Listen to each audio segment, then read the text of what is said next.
ठाण्यातून पहिली आस्था Ayodhya special train अयोध्येसाठी रवाना झाली। रामभक्तांना निरोप देण्यासाठी भाजप आमदार निरंजन डावखरे, माजी खासदार विनय सहस्त्रबुद्धे, माजी खासदार संजीव नाईक, जिल्हाध्यक्ष संजय वाघुले आणि सर्व पदाधिकारी कार्यकर्ते मोठ्या प्रमाणात यावेळी उपस्थित होते। ठाणे रेल्वे स्थानकावर फलाट क्रमांक 7 फुलांनी सजवण्यात आलेला होता। तब्बल 140 फुटांचा 900 किलो फुलं वापरून बनवलेला भला मोठा हार रेल्वेच्या इंजिनाला लावण्यात आला।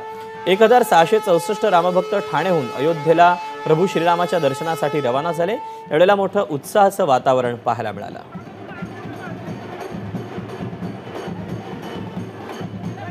1368 पॅसेंजर हे ठाण्यावरनं अयोध्या धामला चालले आहेत आणि त्यांची अतिशय उत्तम व्यवस्था ही भारतीय जनता पार्टीच्या माध्यमाने केलेली आहे। हे सगळेजण अतिशय 22 तारखेपासून अतिशय उत्सुक आहेत आणि त्यांच्यामध्ये एक वेगळा उल्हास आज आपल्याला दिसतोय।